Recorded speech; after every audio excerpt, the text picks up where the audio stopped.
Hello, dear students. I hope that you are all doing well. I wanted to let you know that I did not get a lot of responses for the Percy Quarantine Trivia Bonanza Extravaganza. So I'm giving you more time to respond to round one of the trivia. And let me just be clear, I'm giving away prizes. There will be a prize for the middle school student who answers the most questions correctly, as well as a prize for the high school student who answers the most questions correctly. So here it is. For the middle school student and the high school student who answer the most questions correctly, you will each get a $25 Amazon gift card. So please fill those out and get those back to me as soon as possible. Cameron Green was the first person to respond, so Cameron Green automatically gets a $10 Cold Stone gift card. Congratulations, Cameron, for being the first person to respond. Now for the rest of you, be sure to fill out the trivia questions and send them back to me for your chance to win a $25 Amazon gift card for round one. After I get the responses for round one,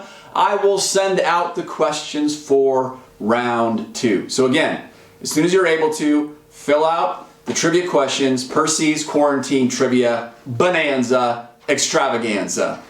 Well, the last couple weeks we've been talking about the church, and we've learned how the ministry of Jesus continued even after his ascension into heaven through the church. And we answered that really important question, what is the church? And the answer that we provided was the church is the redeemed people of God who have been saved by repenting of their sins and trusting in Jesus. There's a whole lot more we could say about the nature of the church, but that really gets to the heart of the matter. At the center of the church is the redeemed people of God who have repented of their sins and trusted in Jesus for their salvation.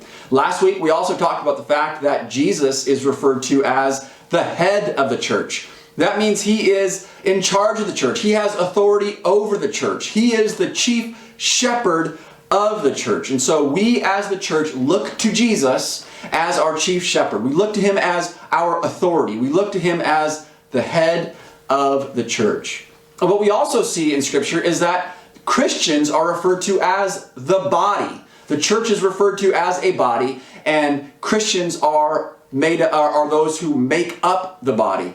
And we see this, for example, in 1 Corinthians chapter 12, where Paul used this metaphor. I'm going to read for you 1 Corinthians chapter 12, verses 12 through 27. Here is what Paul wrote when describing the church.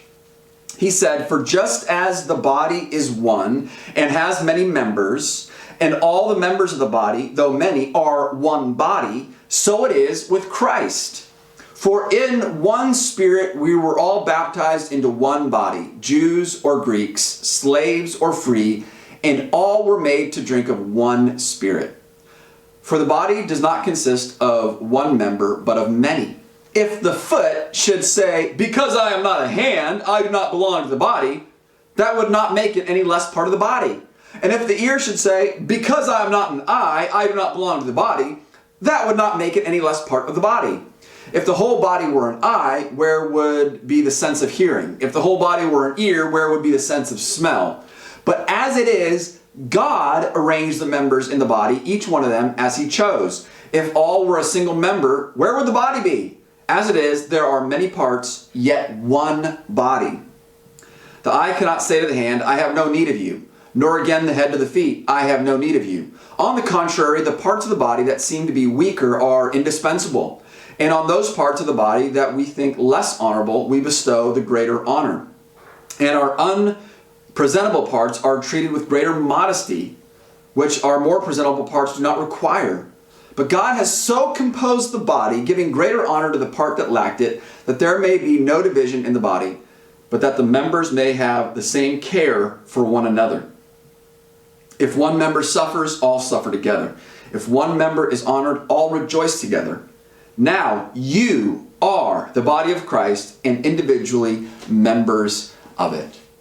So what we see in this passage is that when you trust in Christ for your salvation, you are united to Christ. And because every Christian is united to Christ, we are all connected to one another. So there is one body of Christ that is made up of many parts, and we are all individually members of this one body. And this is true of the universal church, and this is true of local churches. And again, when we talk about the universal church, we're talking about every Christian all over the world throughout every generation. The universal church is every single person who has ever trusted in Jesus for their salvation.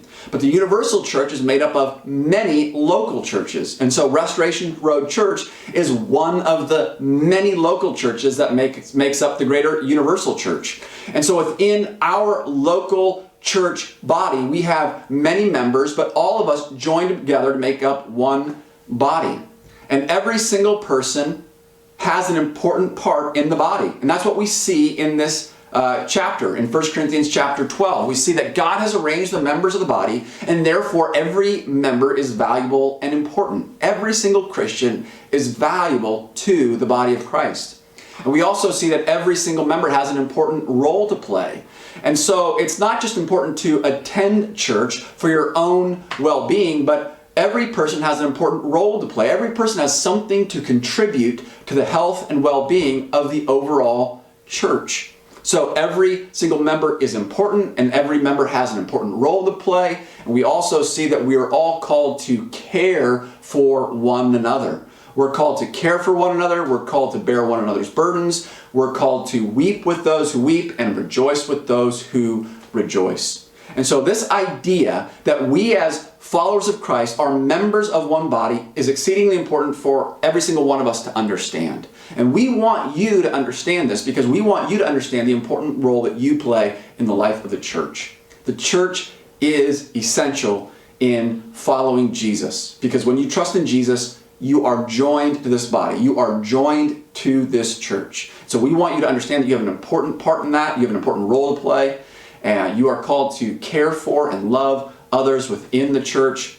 And the church is the way that we grow together in Jesus Christ. So again, the church is not just something that you attend. It's not just something that you do. When you become a Christian, it is who you are. You are joined to this body, and so it's important for us to live out that reality. We need to live out the reality that we have been joined to the body of Christ. With that, we are going to continue doing these videos and diving into Scripture and learning more important things. And we're going to continue to do the trivia, so I want you to pay attention to that. I want you to fill out the trivia, send it in, and once we get back together again, we'll be dishing out some sweet prizes. With that, I'll see you next week.